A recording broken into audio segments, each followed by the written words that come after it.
নমস্কার বন্ধুরা, প্রথম পর্বে আপনারা দেখেছিলেন আমরা কিভাবে কলকাতা থেকে কামাখ্যা জংশনে এসে পৌঁছেছি। আজকের পর্বে দেখাবো কামাখ্যা মায়ের পুজো, সেই সঙ্গে বিস্তারিত ডিটেল আর অনলাইন টিকিটের ব্যবস্থা।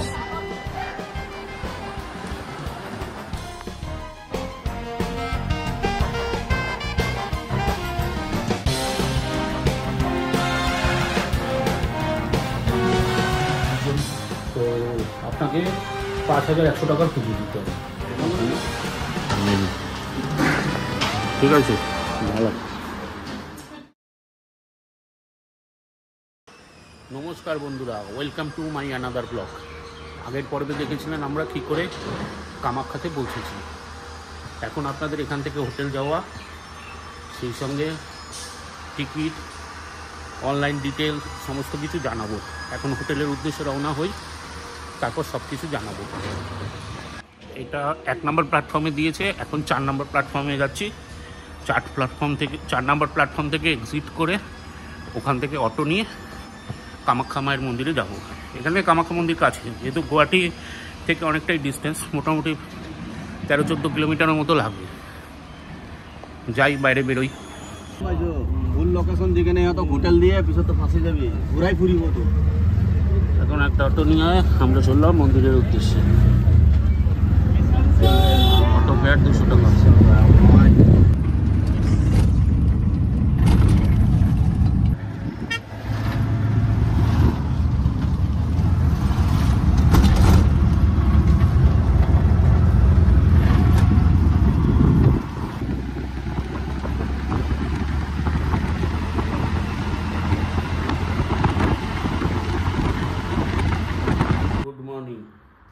এখন আছি আমি হোটেল ওম রেসিডেন্সি। এটা কামাখ্যা মন্দিরের খুব কাছে। এখান থেকে হেঁটে ৭০০-৭৫০ মিটার হবে। আর আপনার এখানে আমার রুম বুক করে নিয়েছি। আমার অনলাইন বুক ছিল, বুঝতে পারলাম না অনলাইন বুকিংটা বলছে যে সেটা নাকি পেমেন্ট ডান হয়নি। যাই হোক, সেটার ব্যাপারে পরে বিস্তারিত আলোচনা করব। এখন বাজে ১১টা ১২, স্নান করে নিয়েছি, ফ্রেশ হয়ে নিয়েছি। এখন এখানে মন্দিরের উদ্দেশ্যে দুজনে যাব। আমার অনলাইন টিকিট করা আছে, ৫০১ টাকা করে দুজনের কাটা আছে, ১,০০২ টাকা দিয়ে। এই অনলাইনের ওয়েবসাইটের আপনাদের কামাখ্যার যে ওয়েবসাইট, সেটা আমি ডেসক্রিপশন বক্সে লিঙ্ক দিয়ে দিচ্ছি, দেখে নেবেন। আর এটা যেদিন সাধারণত এটা ৭ দিন আগে খোলে ওয়েবসাইটটা। আর ৭ দিন আপনার যেদিন শুরু হবে রাত ১২টা থেকে খোলে, তো রাত ১২টা থেকে ট্রাই করবেন, কারণ অনলাইনে মাত্র ২০০টা টিকিট। আর আপনার হচ্ছে ২টো স্লটে বিক্রি, একটা ৭:৩০ থেকে ১১টা, আর একটা হচ্ছে ২:৩০ থেকে ৪টে। আর খুব তাড়াতাড়ি অনলাইনে বুকিং হয়ে যায়। তো আপনারা ফার্স্ট দিনই একদম পুরো ট্রাই করবেন এই বুকিং করার। হচ্ছে হোটেলের ভেতরের ভিউটা, রুমের ভিউটা খুব একটা আহামরি নেই, ঠিক আছে, সিমসাম চলে যাবে। এটা রেট নিয়েছে ২১০০ টাকা, including breakfast, lunch or dinner, যে কোনো একটা, হয় লাঞ্চ নাহলে ডিনার। আর এটা একটা আলমারি টাইপের আছে ছোট, আমরা সব জামা কাপড় রেখে দিয়েছি, অগোছলো হয়ে গেছে। যাই হোক, একটু ছোট্টর উপরে দেখিয়ে দিলাম। আর এটা হচ্ছে টয়লেট, ওটা দেখালাম না এখন এই মুহূর্তে। আর এটা একটা ব্যালকনি, ব্যালকনি থেকে পুরো গুয়াহাটি শহরের ভিউটা দেখা যাচ্ছে কামাখ্যা থেকে। এমনি ভালোই, কিন্তু আমার সঙ্গে অনলাইনের ব্যাপারটা আমি ঠিক বুঝলাম না যে কী হলো। এটা হচ্ছে আমাদের হোটেল ওম রেসিডেন্সি, এখানে থাকছি। এখানে অনেক রুম আছে, অনলাইন অফলাইন দুটোই অ্যাভেলেবেল। আমি ওর মতে এখন আপনারা যদি আসেন তাহলে অফলাইন করেই আসুন, কারণ আমি অনলাইনে ধোকা খেয়েছি অলরেডি। এই যে মন্দিরের বোর্ড দেওয়া আছে, আর একটুখানি গলি, এই আমাদের হোটেল। আর এখান থেকে ৭০০-৮০০ মিটার। বাঁদিকের রাস্তাটা চলে যাচ্ছে মন্দিরের দিকে। এটা মনে রাখবেন, যেরকমভাবে ডাইরেকশন দেখালাম সেরকম, অটো ফটো সব এরকম এই জায়গায় সেই শেষ, এখানে ড্রপ পয়েন্ট। এই হচ্ছে মন্দিরের প্রবেশদ্বার। এখানে পাবলিক টয়লেট আছে সামনে বাঁদিকে।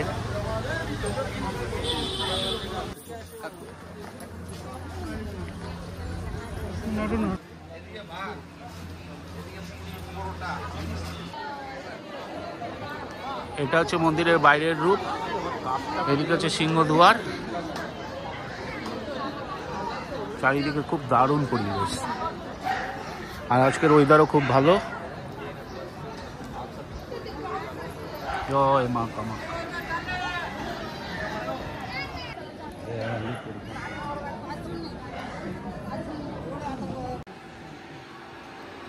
এই সেই পবিত্র কুণ্ড, যেখানে জল স্পর্শ করে তবেই মায়ের দর্শন করতে হয়। জয় মা কামাখ্যা, জয় জয়। তবে এখানে মাংকির খুব উপদ্রব, মোবাইল ক্যামেরা সাবধানে ইউজ করবেন।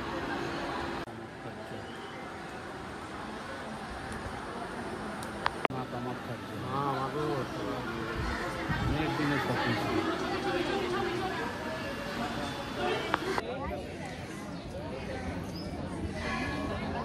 আড়াইটার সময় বুকিং আছে, তো 2টোর সময় কাউন্টার খুলবে, তখন অফলাইন ইস্যু করবে। অনলাইন টিকিট কাটলে হবে না, অফলাইন কাউন্টার থেকেও আপনাকে কুপন সংগ্রহ করতে হবে। সেখানে আপনাদের 26 জনের একটা কুপন দেবে। যাই কুপনটা পাই তারপর সেই কুপনটা দেখাচ্ছে। টিকিট কাটা আছে, এখানে 2টোর সময় কাউন্টার খুলবে, তারপরে টোকেন ইস্যু করবে। আমরা জানতাম না, হোটেল থেকে তো 11:30টার সময় বেরিয়ে এসেছি, ওই জন্য এখন আশেপাশে ঘুরে বেড়াচ্ছি। যাই হোক, 2টোর সময় খুলুক, হাতে পাই, তারপর আপনাদেরকে দেখাবো।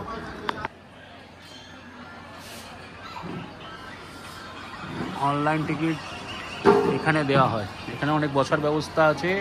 আপনারা এখানে চলে আসবেন, এসে বসে যাবেন, প্রিন্ট আউটটা দেখাবেন, আপনাদের টিকিট ইস্যু করে দেবে। জেনারেল লাইনে যেখান দিয়ে এন্ট্রি করছে ঠিক তার অপোজিটেই হচ্ছে অনলাইন টিকিট কাউন্টার। আর এটা হচ্ছে ঠিক কুণ্ডোর পাশ দিয়ে যে লাইনটা আগে এসছে, যে কোনো সিকিউরিটি গার্ডকে জিজ্ঞেস করে নেবেন, বলে দেবে। টিকিটের ব্যাপারে একটা ভুল ইনফরমেশন আমি দিয়েছিলাম। অ্যাকচুয়ালি 7:30 থেকে 11টা, আর 2টো থেকে 3:30 অবধি স্লট। আমার 2টো থেকে 3:30 স্লট রয়েছে। এই যে অনলাইন টিকিটের হার্ড কপি আমাদের দুজনের, কিন্তু ওখানে পুজোরও ব্যাপার আছে। পান্ডা 2101 টাকা আর 5101 টাকা, দুটো ডিমান্ড আছে। আমি 2101 টাকার পুজো দিচ্ছি। অনলাইনে পুজো দিলে এটা নাকি কম্পালসারি। 50 লোক বসে আছে।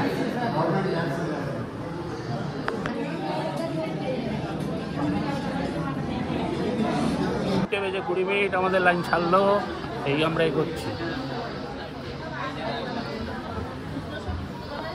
এই হচ্ছে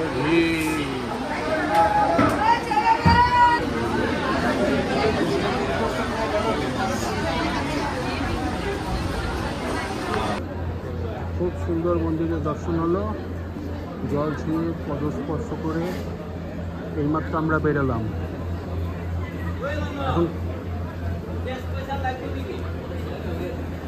এখন 5:30 বাজে, সমস্ত দর্শন কমপ্লিট। এখন হোটেলের উদ্দেশ্যে রওনা দেব। খুব ভালোভাবে, যেটু কষ্ট হয়েছে ঠিকই, কিন্তু ভেতরে গর্ভগৃহে খুব সুন্দরভাবে আমরা পুজো দিয়েছি। মাকে পুরো ছুঁয়ে জল টাচ করে খুব সুন্দর দিয়েছি। জয় মা কামাখ্যা, মা গো আবার যেন আসতে পারি।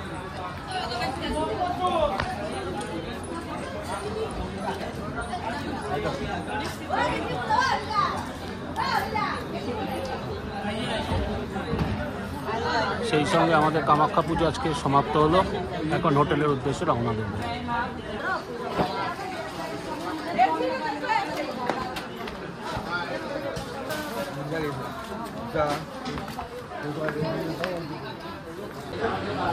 সন্ধ্যেবেলার টিফিন কচুরি আর ছোলার ডাল।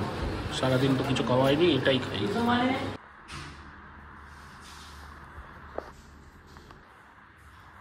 6:35 এইমাত্র হোটেলে আসলাম। বাইরে থেকে তো টিফিন করে নিচে আপনাদের দেখিয়েছি। তবে মন্দির সম্পর্কে একটু বলে রাখি, অনলাইন টিকিট করলেও ওখানে বিভিন্নভাবে ওখানে পান্ডারা, মানে কি বলবো, তারা যেরমভাবে পাচ্ছে ভক্তদেরকে মানে মিসগাইড করছে। প্রথমে আমাকে বললো আপনারা কজন, আমরা বললাম আমি 2 জন, তো আপনাকে 5100 টাকার পুজো দিতে হবে। ভাবলাম এরকম তো কোনো কথা নেই, কোথাও টার্মস কন্ডিশন নেই। বলে না, ওখানে তো যে আমাদের অনলাইন টিকিটের পৌঁছে দিচ্ছিলো তিনি বললো যে না, ওটিপি না দিলে পরে তো আপনার এটা হবে না, আপনাকে পান্ডাকে ওটিপি দেবে। এবার পান্ডা বলছে যে ওটিপি দেবো, আপনি কত টাকাকে পুজো দেবেন সেই পাবে। আমরা দেখুন 2 জনের পক্ষে 5100 টাকা দেওয়া আমার পক্ষে সম্ভব না। তখন বলে তাহলে 2100 টাকা তো আপনাকে দিতেই হবে। বললাম যে 2100 টাকা, বললাম যে 2100 টাকা যদি পুজো যদি না দিই, বলে ফোন কেটে দিয়েছে। তারপরে যখন কল করেছি আবার বলছে তাহলে কত টাকার পুজো দেবেন ঠিক করেছেন। তাহলে 2100 টাকাই দেবো। বলে আগে অনলাইন পেমেন্ট করুন। তারপর অনলাইন পেমেন্ট করলাম। বলে ঠিক আছে আমি আসছি না, আমার একজন মানে অ্যাসিস্ট্যান্টকে পাঠাচ্ছি। তার আবার ফোন নাম্বার দিল, সেই ফোনে আবার দিয়ে অ্যামাজন পে দিয়ে পেমেন্ট করলাম। করার পর তখন বললো যে ঠিক আছে আপনাকে আমি কন্ট্যাক্ট করে নেবো। তারপর যেখানে গেলাম রিসেপশানের থেকে, যেখানে বসার জায়গা ওয়েটিং রুমে, ওখানে গেলাম। ওখানে এসে উনি নিজে যোগাযোগ করে নিল। করার পর কিছু না, জাস্ট ভেতরে ঢুকে ওই জাস্ট একটু মন্ত্র উচ্চারণ আর বলে গর্ব গিয়েছে একটুখানি জল স্পর্শ করে মাথায় দিল, ব্যাস এইটুকুনি কাজ। তার জন্য 2100 টাকা দিয়েছে। যাকে যেরমভাবে পাচ্ছে তাকে সেরমভাবে করছে। তাছাড়া অফলাইনেও পান্ডাদের বিভিন্ন এখানে রয়েছে টিকিট, তারাও অফলাইনে 501 টাকা দিয়ে ভক্তদের কাছে কাউকে পার হেঁটে 1000, 1100, 2000 যাকে যেরম পাচ্ছে সেরমভাবে নিচ্ছে। এখানে মানে পান্ডার আজ খুব পরিমাণে, খুব মানে ব্যাড এক্সপিরিয়েন্স হলো। অনলাইনে টিকিট কেটেও যে আপনি শান্তিতে পুজো দিতে পারবেন তার কোনো গ্যারান্টি, বরং হ্যারাসমেন্ট আরও বেশি। তার থেকে আমার মনে হয় ডাইরেক্ট যদি পান্ডার সঙ্গে সেটিং থাকে সেটা করলে অনেকটাই মনে হয় শান্তি। এখন যার যার ব্যক্তিগত ব্যাপার। আমি আমার এক্সপিরিয়েন্স শেয়ার করলাম, খুব বাজে এক্সপিরিয়েন্স হলো। রূপে সিস্টেম এখানে মেনু। যাই হোক, দ্বিতীয় পর্বে আপনাদের পুজোর সমস্ত ডিটেল এবং পুজো পাঠ দেখালাম। পরের পর্বে দেখাবো গুয়াহাটির আশেপাশে সাইট সিন, আর সেই সঙ্গেই দ্বিতীয় পর্ব শেষ করলাম। শুভরাত্রি।